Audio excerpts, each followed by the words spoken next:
Okay, let's unpack this. We are diving into a really gripping account, uh, the memoir of a man named Edward Oakley. Right. Born in 1678, and his skill, his specific genius, became this terrifying moral problem. A problem is putting it lightly. He was a shipwright, probably the best of his time, and he starts out building the fastest pirate ships in the The Caribbean. enemies of the crown, yeah. And then through this just shattering series of events, he's forced to build the one naval ship designed specifically to hunt down his own creations. So our mission today is to trace that journey, to Mhm. look at how one person's, exceptional skill makes them incredibly valuable to these big systems of power and violence. Whether that system is flying a pirate flag or a king's uniform. Exactly. What happens when the person who makes the tool has to confront the bloody consequences of his own mastery? And it's more than just a naval story, really. It's a study in the moral cost of specialized labor.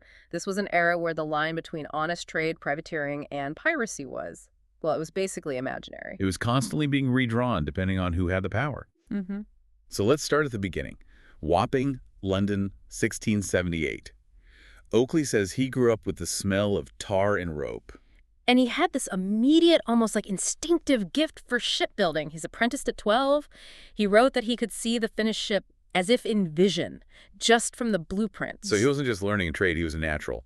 By 17, he's already functioning as a skilled journeyman. He is, but this is where everything goes wrong. A bit of human cruelty changes his entire life. In 1695. Yeah. An older journeyman, a guy named Thomas Wickham, apparently held a grudge. He falsely accuses Oakley of malicious arson, Which was a capital crime. a capital crime, and his mother testifies for him, but her testimony is just dismissed. He's convicted. The sentence is 14 years of transportation. And for anyone who might not know, transportation wasn't just a trip. It was forced exile to the American colonies. And it started with 3 horrible months in Newgate prison, then a 9-week voyage on a ship called the Somerset Merchant. Just an absolute nightmare. He writes that 23 people died on that crossing alone. Just from flux and fever. And the ship is full of this mix of people, an embezzler named Corbett, a poacher, Jacob Fletcher. I found that detail fascinating. Fletcher saw Virginia as a chance to hunt freely again. A dark bit of foreshadowing there. But out of all these convicts, Oakley is different. He is. When they land in Virginia, the planters are inspecting them like, and this is his quote, horses or cattle. It's a system built to extract labor, but Oakley says something that changes his fate. He declares his trade. Exactly. I'm a shipwright, 7 years trained. And suddenly, in a colony desperate for river transport, he's not just another pair of hands. He's a premium commodity. He is. A planter, Robert Wainwright, buys his indenture for 28 oathers. And you have to put that number in context. Oh, it's a staggering price. Absolutely staggering for a convict. That price alone tells you Wainwright knew exactly what he was buying. So at first he's put in the fields. Brutal tobacco planting, right alongside the other indentured servants and the enslaved workers. The worst possible fate. But his skill, that unique knowledge, it becomes his escape route. How so? A small sloop on the plantation gets damaged. Oakley, probably out of desperation, says he can fix it. And he does it perfectly and quickly. And Wainwright sees the light. Wainwright realizes he has an irreplaceable asset.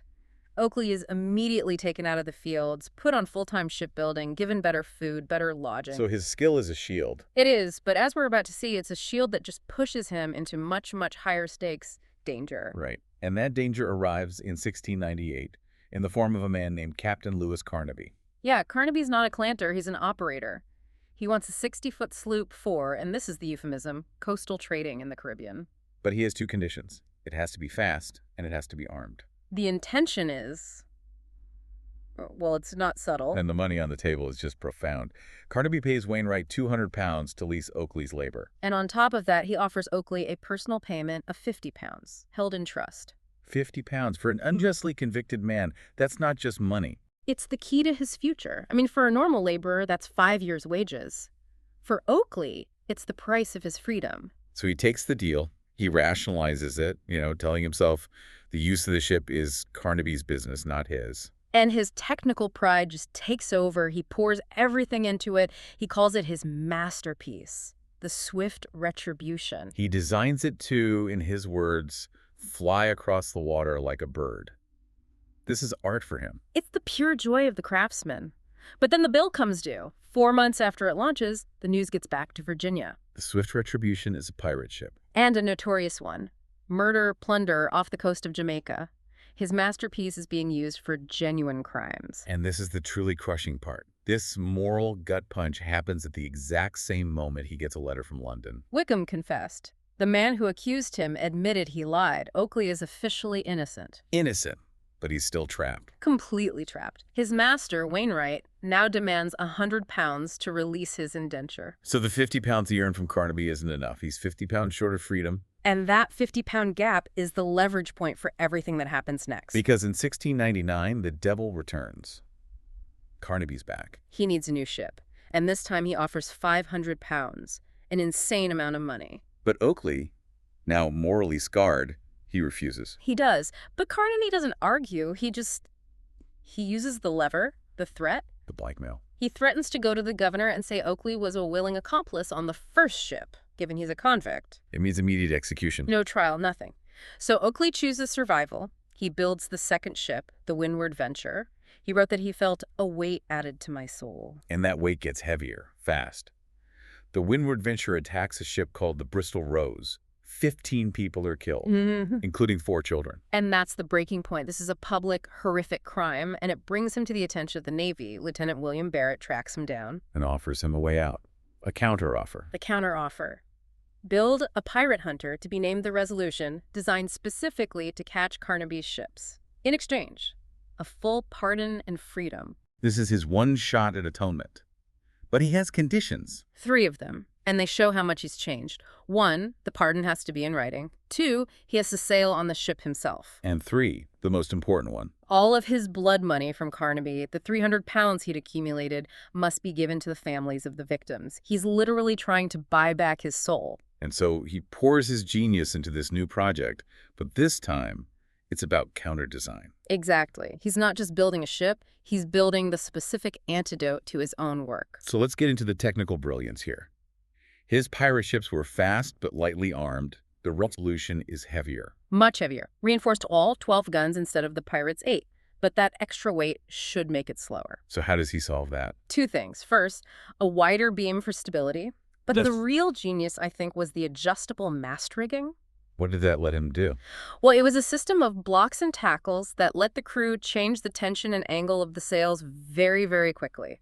It let him maximize every little shift in the wind. So he's compensating for the weight by making the ship more versatile. He's giving a heavy warship the agility of one of those smaller, faster sloops he designed. It's the ultimate betrayal of his own secrets. And it works. In 1700, they go hunting.